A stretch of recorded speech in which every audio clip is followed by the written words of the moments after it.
Yeah. Yep. So many different pieces of technology. All the things. Now, hold on. Let's double check. We got the mics. We got the camera. Computer fan is whirring for no reason. Hold on. Move this down so that everyone who's jumping on right now can hear the big bumps. Mm-hmm. Oh, and then there we go. We're live. All right. Welcome, everyone, to our weekly Unauthorized Caucus. My name is Joanna, and this is my colleague, Ryan, and we are coming to you from the Phyllis Schlafly Center in Clayton, Missouri. This is our headquarters in the United States. So you're probably watching us right now either on Facebook or on YouTube, and if you are, go ahead and like and subscribe to our channel.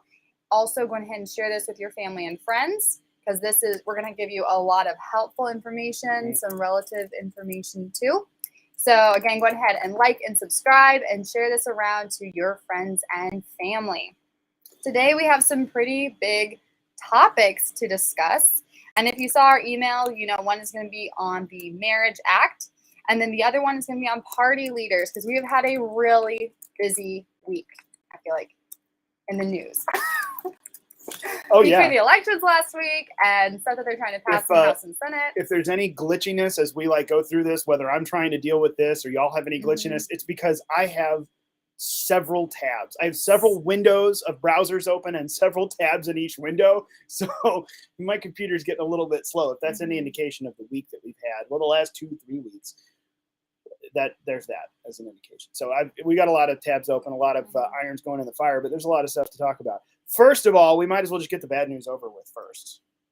What bad news? This is your last week. Yes. This is Joanna's last week on the program. This is why I've opened up to our section of some of the family photos of Phyllis Schlafly, because Joanna is going into the great beyond. At least for single people, the great beyond is the next step of marriage. So yes, Joanna's leaving us, and I'll let her finish out why, but this will be her last week on the program, and I promise we will do something so y'all aren't just stuck with me and only me. There will be, otherwise it's not a caucus. It's just an unauthorized multiple personality session. So I don't know. But Joanna, why are you leaving us? So in a month, I'm actually going to be getting married. So I will be leaving the organization after working here for 4.5 years. And I've loved getting to work here because it's an organization where it's not just a job.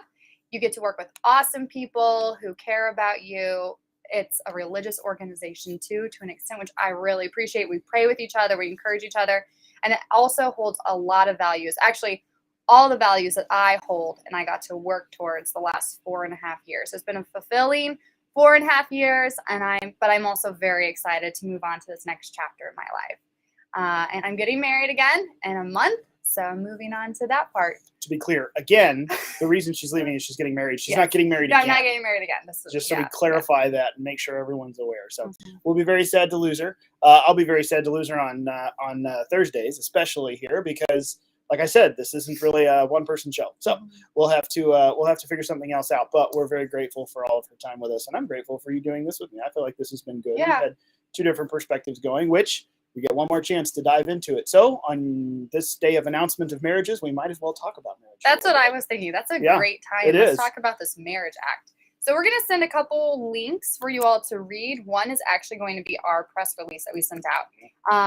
And the title of it is So-Called Respect for Marriage Act Will Crush the First Amendment. And so definitely make sure you click on that link and read it and share it out, because it'll be really helpful. So there's a Marriage Act that was put into, and actually correct me if I'm wrong, Ryan, it passed the House and has now moved on to the Senate, and they're going to be voting on this Respect for Marriage Act. Correct.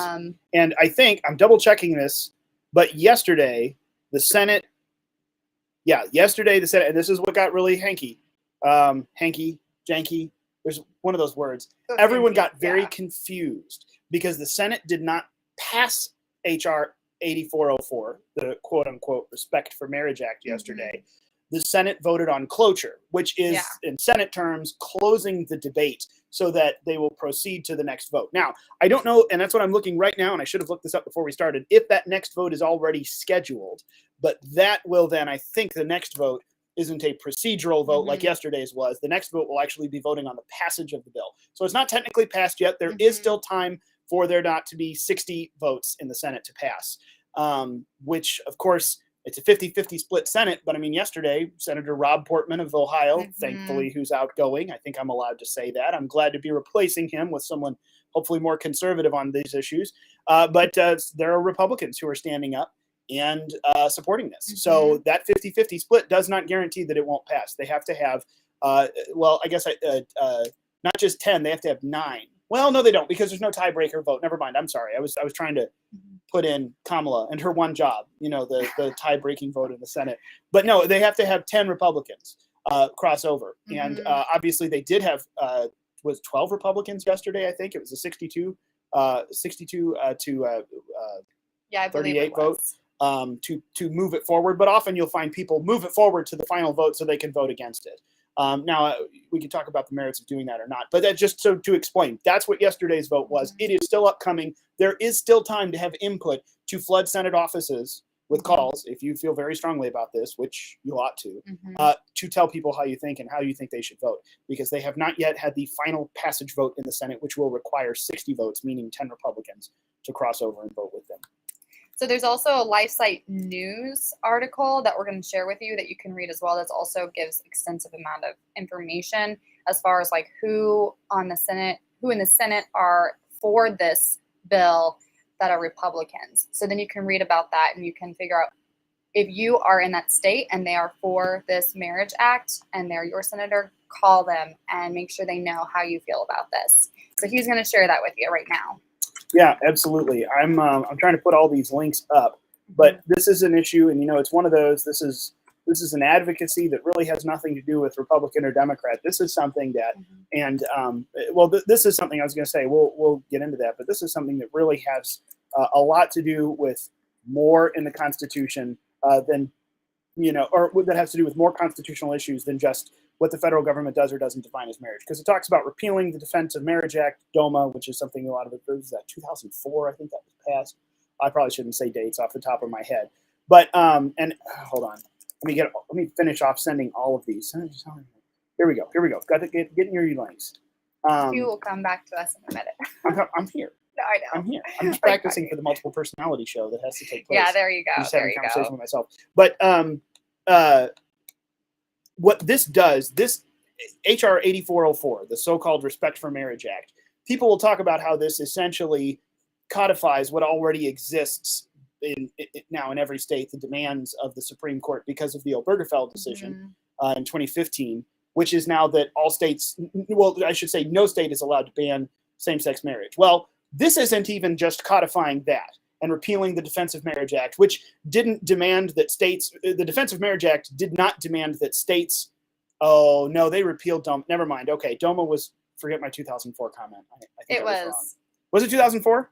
It was 1996. 1990. I was about to say, it came in the 90s. I remember because it was a Clinton era thing. This is what I get for multitasking. But the Defense of Marriage Act did not demand that states rule one way or another with their laws as far as this goes. But definitionally speaking, well, it did a few things. But one of the things, definitionally speaking, the federal government considered marriage to be this definition, a man and a woman, et cetera. So that is being repealed with this law. But what this law does is go a lot further than just demanding that all states have to accept. What it does is actually demands that every state must accept other states' laws. I mean, essentially, we could get into the nitty-gritty of it, but that's what it's doing. So that means Missouri, or the reddest of the conservative states, is going to have to legally abide by the definitions of whatever in the world, California or whatever nuttiest place that we have, does, changing their marriage laws. And it really demands that everyone follow that as the standard. That's what's being set up here. Yeah. So at its base, this is essentially an attack on the First Amendment, and not just part of the First Amendment, all of the First Amendment, like freedom of speech, religious liberty. This is essentially an assault upon religious liberty itself. It has nothing to do with just leaving everyone alone. You can't tell them not to do something. This is really forcing you to accept something, whether you want to or not. And it's going to set up major conflicts, especially in the legal realm, but major conflicts with, as we've already seen, with employers, with educational institutions, all centered around, again, if they're a school or a religious entity, which obviously both are true. And this is I know something that we could go into, and we don't really have time in this, but there's been a lot of suits recently. I think the biggest one was at Yeshiva University in New York. If you didn't look that up, Yeshiva University. I'll see if I can find something when she's talking next. But there is a Jewish college right now that I think it's an all-male college. Okay. I might have that part wrong. But they're currently fighting for their lives almost in New York State because the state courts there, I think the Supreme Court is actually essentially ruling on whether, well, if you're a university, an educational institution, you're not allowed to be both religious and an educational institution, which is garbage. Yeah. According to our American understanding of the First Amendment, that's a load of hooey. But that's essentially what the courts are setting up. Well, think about it. If this now becomes the law of the land, that we have to accept other states' marriage definitions, et cetera. And so, I mean, now we're setting up even more fights in every corner of the country because federal law demands that, South Dakota, North Dakota, Missouri, Kansas are going to have to now accept what California is doing, and we can just waltz in and our marriage is legal here, but you have to do X, Y, and Z. It's not even just that. It's all kinds of stuff. And when it comes to employees and employers, when it comes to schools and students, this is essentially a stab at religious liberty greater than anything we've ever seen. And what I was reading, and I cannot remember their names, I was actually looking at that right now, but when they're talking about, there's been different lawsuits when it comes to those who make cakes, and different Christians have refused to make cakes for same-sex marriages. Man, same-sex couples really hate bakers. I know, and like that has happened a couple of times. And how this could be more of an attack on businesses like that, more small businesses who just refuse clients. And I know, like with those lawsuits, there's been more than just that, but we could potentially see a lot more of this. Yeah. And that's something I was reading some of these articles that we've shared with you. So make sure you take a look at those as well. Yeah, absolutely. And I'm trying to find a decent source here for the Yeshiva University, but I'll just, I'll let you go and look. YESHIVA, Yeshiva University. Now that one centers around a student club, an LGBT student club that wanted to come up, and they said no, because that goes against our values. Well, you're not allowed to have those values. You're an educational institution. I mean, that conversation ends up at one big logical conclusion. Stop schools, educational institutions that would like to be religious and are religious, stop taking government money. If you don't take the carrot, there's nothing that's the string is attached to. Now, that's only for right now. Obviously, they're going to come for your freedom at some point, somehow. Someone who wants to use government as their powerful tool, but stop taking federal money. That's kind of the base lesson right now. But that's being had out, and this is going to obviously ramp that up. This is going to ramp up more. Was it Jack Phillips' Masterpiece Cake? Thank you. Well, he was the original, but there's the OG. And I think he's still in court from something else. Everyone keeps coming back to him to sue him. Again, there's just baked goods are the subject here. But it is. And then I forget the lady's name, Kathy, not Miller. But there was another one in, I forget what state, that just now still has a court case working their way through. And again, at this point, I mean, if we're talking about something that doesn't just make that more difficult, it is essentially going to clearly set these people up as being in violation of federal discriminatory law. I mean, this isn't even just extrapolating U.S. code. There is a new law. This is a big deal, and this is bad news. So call your senator. Here's the number. It is 202-224-3121. Again, 202-224-3121. And I sent that to Ryan, and he can add that into the comments. So that's what you can do right now.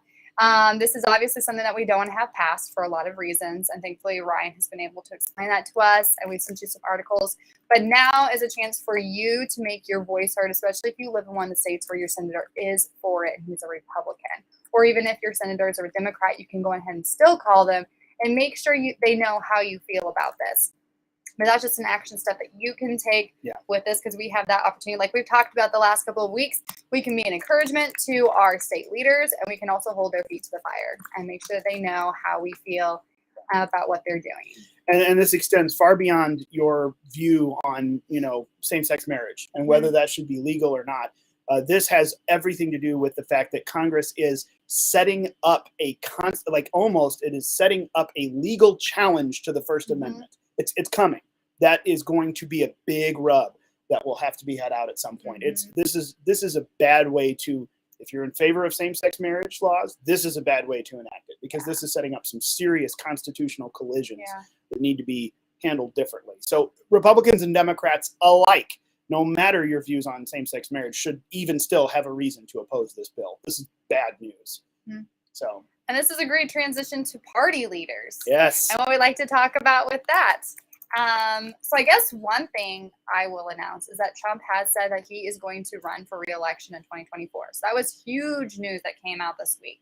And you probably already know that. You probably saw his speech this week. But we want to make sure that we did mention that. And then also we're going to be seeing a lot of other changeover in January, which is exciting. I love that you just announced on a live stream an announcement that was made on a live stream 2 days ago. Is that how many layers of millennial that we are? We're announcing announcements. Yeah. Okay, online. You know, we talked about this, that we would talk about this. I know we did, but I just didn't realize you would make an announcement. Like, it was an announcement. That's anyway. fair. Bring your attention to another announcement. But no, that happened this week, and of course, there has been, and we talked about this before. This is the spider web of issues that we, in the time that we should use left, do not have the ability to get into. But there's been a lot of love and hatred for one man, Donald Trump, since the midterm elections. And one thing that I think we would caution, we were just talking about beforehand, I know a lot of people who immediately are running to this is all Trump's fault. I hate him. I'll never support him in the primary. And everyone running to, nope, everyone else hates him and I'm still going to love him and support Trump no matter what the primary. Hey, guys, let's all just remember, take a deep breath and find a moderated, I'm not advocating for being a moderate politically, you know what I mean? Find a moderated position in the middle, because if you look at the electoral map from all over the midterms, obviously neither of these statements is true. There were some awesome wins. And actually the vast majority of Trump's endorsed candidates had a great night. But if you look, there were great nights to be had in Florida, even New York, places that actually have decent election laws. And there were some awful nights for us in places that have bad election laws. So it's really not as cut and dry to say it's all Trump's fault or he carried everyone. That's just simply, don't run to one of those extremes. Look at the information, extrapolate from the data what's actually going on. Likewise, as he announces and we start to look at the field, there's a long time. There's a lot of things that are going to happen. But one of the things that follows that this week, though, Trump announced in the middle of leadership elections, which you referenced. You didn't give numbers, did you? Because I was looking for a link. Okay. Numbers. Nope. So, interestingly, now, take it as you will. The usual suspects that we expected were elected to GOP leadership. So Kevin McCarthy, the former GOP leader, is now going to be the GOP leader again, assuming that they take control of the House and have all of the votes. He will be the next Speaker of the House. And then Mitch McConnell, which I think this was unprecedented in the sense that he is now the longest serving Senate Senate majority leader, or not majority, Senate party leader. Mitch McConnell was elected again. However, there were rumbles inside the caucus. Andy Biggs, Congressman Andy Biggs from Arizona, who is an excellent congressman, a wonderful man, and a good friend of the Eagles. He has been a solid constitutional advocate for so many years, way above and beyond the job of just congressman. He announced a leadership challenge to Kevin McCarthy. And even though he only got 31 votes, 188 to 31, 31 votes against not Paul Ryan, someone just kind of awfully rhino that we all know. I think a lot of folks kind of tend to call Kevin McCarthy a little bit of a swamp monster. And I mean, I'm not passing judgment. I'm just saying he's seen a lot better than some other folks who've been. 31 is a pretty big number. And as we know, if you have a big chunk of that Republican majority, you can shift and move the party around. That's kind of cool. But what's even neater in the Senate, now that one was by secret ballot, so I don't think we know, unless someone says what they did. We don't know what it was. But Rick Scott announced a challenge to Mitch McConnell as the Republican leader in the Senate the day of. And even though McConnell still won, it was a vote of 37. No, I forget what the final number was, but I've seen a couple of other numbers. At least 10, if not more, I think it was, senators voted against Mitch McConnell. Wow. He has, at this point, I think this is the first election, let me get the wording right. This is the first time he has not been elected the leader of the Senate Republicans by acclamation, meaning no one opposed, no one else ran against him. So we all just said, aye, in the room, essentially. There was no vote, no secret ballot. Someone challenged him for the first time, and several senators of a 49, 50 person, potentially 50 person block, several senators did not back him. Both of these things I think are very good. We've talked about it. Like, obviously that we didn't win. Like Andy Biggs, who's an awesome constitutional conservative, didn't win that leadership election. Obviously Rick Scott, who gave a conservative message compared to Mitch McConnell, did not win that leadership spot. but the huge numbers compared to the past that came along and publicly, well, privately in the Senate, went with them, that's a big deal. And I think that sets up the next election cycle very interestingly, because congressional Republicans may behave differently than they have in the past, which would be good because we always get control of some chamber, and then they do some things, but they don't do anything. Mitch McConnell, to his very good credit, passed tons of great judges. Thank you, President Trump, and thank you, Mitch McConnell, for our current Supreme Court. But the House has been pretty feckless in the past. They just don't get things done. This could bode really well. There might be a very solid and newly vocal conservative group that will be able to shift and steer the Republican Party in both the Senate and House. That's exciting. There's a little piece of behind-the-scenes data that even though it's not a big win or anything, it's different than it's ever been before. And I think that's worth noting and that's worth celebrating, because I think this bodes well for us, for conservatives, for Constitution lovers. So there you go. That happened this week. And we've actually got a statement that's going to be coming out today, a little bit later, that's pulling together a few of those things, what it means now and what it means in the future. Yes, keep an eye out for that on Facebook and Twitter and other social media handles that we have. But if you have any questions about the Marriage Act or about the new party leaders, please send those questions to us at info@phyllisschlafly.com. Again, info@phyllisschlafly.com. And we'll answer those questions to the best of our ability. Also, you can leave us comments in the comment sections below if you're on Facebook or if you're on YouTube, and we'll answer those as quickly as we can too. If you have, again, any questions about the Marriage Act or our new party leaders. But with that, I think we'll close. We will close. And I see one comment down here, by the way. I know who you are.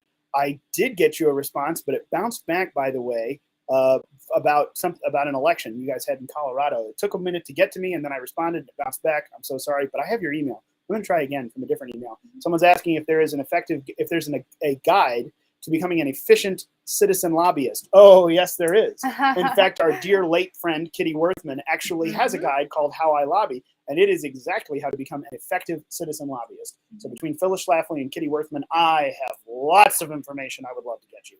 I have your email. So this time I'm going to try to get one that doesn't bounce back. Yep, and we can help you out with that. Yep. Well, thank you all so much for joining our weekly Unauthorized Caucus. I have enjoyed being here every Thursday for the past 6 months, I guess now. And go on ahead and be sure to join us again next week.